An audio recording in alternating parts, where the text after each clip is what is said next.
13 octobre 1761, 21h30. Un corps est découvert. Aucune plaie, aucune meurtrissure, sauf des traces de strangulation au niveau du cou. Personne n'a rien vu, rien entendu. L'homme était jeune, en bonne santé. Il rêvait de devenir avocat. Donc c'était un étudiant en droit qui voulait devenir avocat. Or, à l'époque, pour devenir avocat, il fallait être catholique.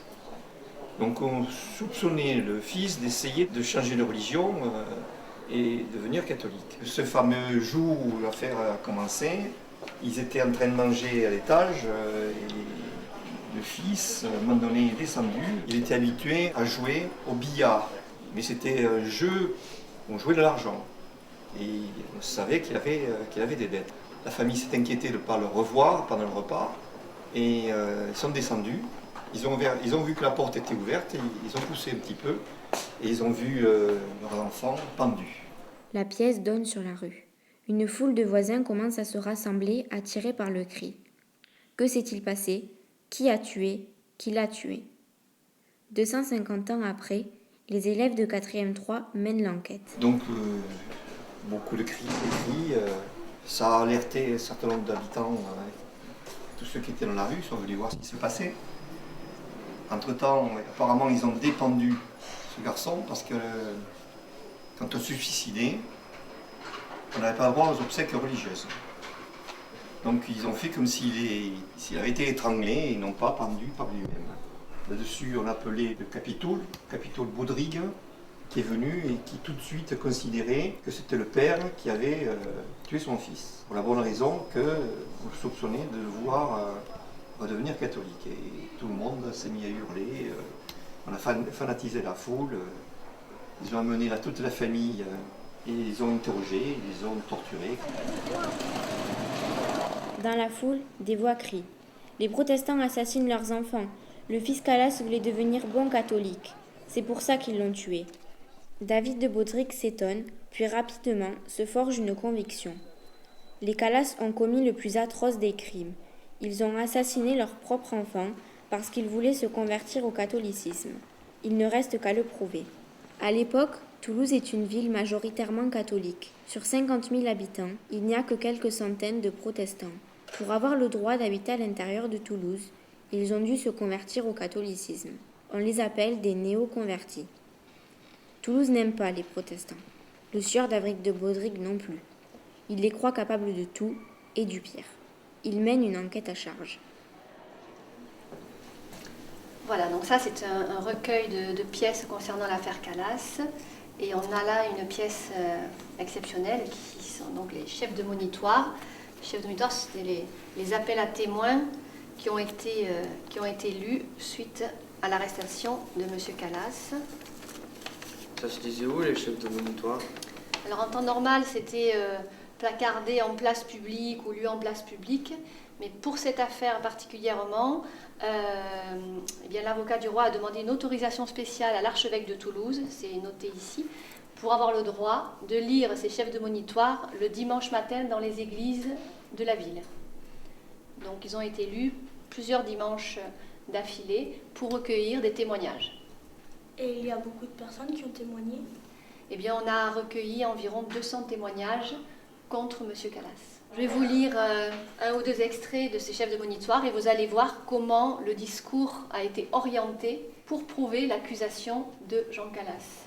Contre tous ceux qui sauront, par ouï-dire ou autrement, que le sieur Marc-Antoine Calas, aîné, avait renoncé à la religion prétendue réformée, dans laquelle il avait reçu l'éducation, qu'il assistait aux cérémonies de l'Église catholique, apostolique et romaine, qu'il se présentait au sacrement de pénitence et qu'il devait faire abjuration publique après le 13 du présent mois d'octobre, et contre tous ceux auxquels Marc-Antoine Calas aurait découvert sa résolution. Contre ceux qui sauront, par ouï-dire ou autrement, qu'à cause de ce changement de croyance, le sieur Marc-Antoine Calas était menacé, maltraité et regardé de mauvais œil dans sa maison, que la personne qui le menaçait lui a dit que s'il faisait abjuration publique, il n'aurait d'autre bourreau que lui.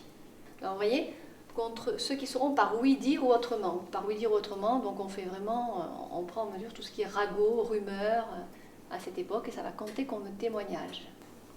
Et la date, 17 octobre 1761, donc 3 jours seulement après l'arrestation de M. Calas. Voilà, alors ça c'est le manuscrit 703 de la bibliothèque.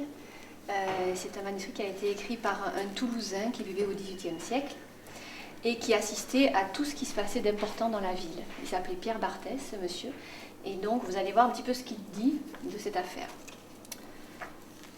Voilà, là par exemple, on arrive à la page du mois d'octobre, et on ne voit pas mort du fils Calas, mais meurtre du fils de Calas. Donc tout de suite, pour l'opinion toulousaine, il s'agit d'un meurtre.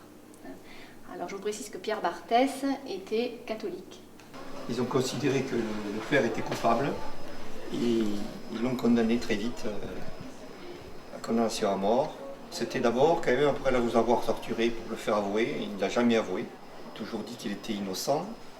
Et ils l'ont condamné à être roué, attaché sur une roue, vous cassez les membres, en faisant en sorte que vous restiez vivant.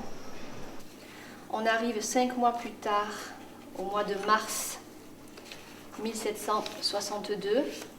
Voilà. Et là, on a l'exécution de M. Calas, Calas père, rompu, vif. Et donc cet homme, Pierre Barthès, a assisté à la mise à mort de M. Calas. Bonjour à tous. Écoutez, vous êtes ici à l'endroit du supplice de Jean Calas. Jean Calas a été condamné à mort par le Parlement de Toulouse le 9 mars 1762. Et ce que nous allons raconter là maintenant s'est déroulé le 10 mars, le lendemain. Vous voyez que les choses allaient vite quand même, hein. Elles ne traînaient pas. La roue était là et le bûcher était un peu plus loin. Ici. Jean Calas avait été condamné à être roué et à ester, comme on disait à l'époque, c'est-à-dire à rester 2 heures sur la roue. C'est un supplice tout à fait horrible. Le condamné était attaché sur une roue et on lui brisait les membres à coups de barres de fer ou de massues en fer. Là, en l'occurrence, c'était une massue. 11 coups vont être portés sur les bras, les jambes, le torse de Jean Calas par le bourreau. D'après les témoins de l'époque, Jean Calas aurait poussé un cri au premier coup de massue de fer et puis après plus rien. Il aurait subi, sans se plaindre, la totalité du restant du supplice. Au bout de 2 heures, Jean Calas était toujours vivant. Et donc, David de Baudric va demander au bourreau d'étrangler, d'en finir avec Jean Calas. Il faut voir qu'il y avait une foule énorme ici. Il y avait non seulement la place était pleine de monde, mais il y avait des gens dans toutes les rues adjacentes. Car le supplice d'un condamné à mort était un véritable spectacle à l'époque. Il faut savoir qu'à Toulouse, il y avait entre 2 et 3 supplices de ce type par mois. Donc c'était devenu, on avait l'habitude. En plus, l'affaire Calas étant un marchand drapier qui était quand même relativement connu dans la ville, etc., avait pris une ampleur, cette affaire avait pris une ampleur assez conséquente. Donc ça avait attiré un monde fou. On a dû fermer les portes de la ville pour empêcher d'autres gens des environs de venir ici, parce que la ville était vraiment saturée de monde. Cette affaire aurait pu se terminer là. Comme je le dis souvent, elle aurait pu rester toulousaine. Mais vous le savez aussi bien que moi, Voltaire s'en est emparé quelque temps après. En effet, il a été mis au courant de cette affaire par un marchand marseillais. Voltaire, au départ, n'est pas du tout persuadé de l'innocence de Jean Calas. Il pense simplement que c'est une affaire de fanatisme religieux. Ou Jean Calas est coupable et c'est le fanatisme protestant qui est en cause, ou Jean Calas est innocent et c'est le fanatisme catholique qui est en cause. Il a envoyé des émissaires faire une enquête. Quand ils sont revenus à Ferney, on leur a affirmé donc que cette famille était innocente et il a commencé à prendre la défense de cette famille en écrivant à tous les princes d'Europe à cette époque-là pour faire en sorte que Jean Calas soit réhabilité, c'est-à-dire qu'on considère qu'on l'avait condamné alors qu'il était innocent. Pendant plusieurs années, il a écrit, il a fait un travail de journaliste à l'époque, d'investigation. Il a convaincu la plupart des princes d'écrire Louis XV pour lui demander de cette réhabilitation. Il va en 1763 et cette année, nous fêterons en novembre le 250e anniversaire de cet ouvrage. Il va publier le fameux traité sur la tolérance dont le sous-titre est à l'occasion de la mort de Jean Calas. Est-ce qu'il y a son nom? Non. Non, il n'y a pas son nom, nulle part. Sur la couverture non plus. En fait, Voltaire l'a édité anonymement au départ pour ne pas nuire à l'affaire Calas. Parce que regarde, le premier chapitre s'intitule « Histoire abrégée de la mort de Jean Calas ». Le grand principe, le principe universel de l'un et de l'autre, est dans toute la terre. Ne fais pas ce que tu ne voudrais pas qu'on te fît. Or, on ne voit pas comment, suivant ce principe, un homme pourrait dire à un autre « Crois ce que je crois et que tu ne peux croire, ou tu périras ». C'est ce qu'on a dit en Portugal, en Espagne, à Goa. On te contente à présent. On se contente. Les F en fait sont des S à cette époque. D'accord. On se contente à présent, dans quelques autres pays, de dire « Crois ou je t'aborde, crois ou je te ferai tout le mal que je pourrai. Monstre, tu n'as pas ma religion, tu n'as donc point de religion. » Il faut que tu sois en horreur à tes voisins, à ta ville, à ta province.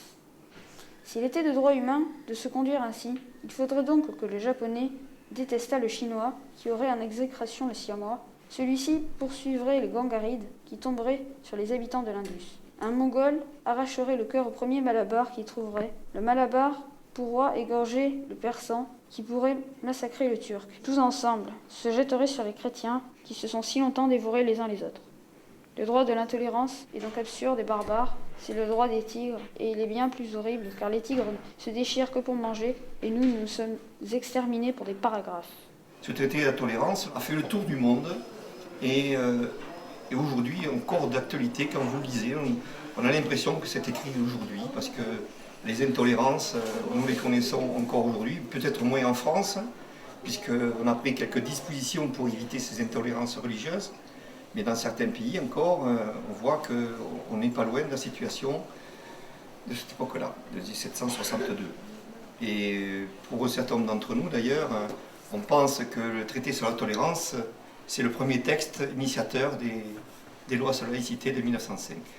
Voltaire, par son combat, va réussir à provoquer une révision du procès qui se terminera, et c'est marqué sur cette plaque, vous voyez, se terminera le 9 mars 1765 par la réhabilitation de Jean Calas. Toulouse a peut-être eu mauvaise conscience dans cette affaire, puisque pendant très longtemps, on ne parla plus, alors qu'à Paris, sous la Révolution française, il y a eu des pièces de théâtre racontant l'affaire Calas, etc. À Toulouse, point de tout cela. Et on a l'impression, pendant le 19e siècle, par exemple, on a l'impression qu'on veut oublier l'affaire Calas. Et ce n'est que ces 2 ou 3 dernières décennies qu'un certain nombre de Toulousains ont décidé, pour rappeler effectivement ce drame, lié au fanatisme religieux condamné par Voltaire, ont réussi à obtenir de la mairie de Toulouse la pose de cette plaque que vous avez ici. Et que ce square soit baptisé Jean Calas, puisque c'est à cet endroit qu'il a été supplicié. Monsieur Bénat, pourquoi parler de l'affaire Calas aujourd'hui? Oui, je crois que c'est une très bonne question. En effet, cette affaire n'est pas qu'une affaire de mémoire. Elle nous donne des enseignements pour aujourd'hui, pour la vie dans notre société aujourd'hui. Pourquoi?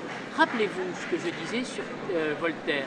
Voltaire, au travers de cette affaire, a condamné le fanatisme religieux, quel qu'il soit.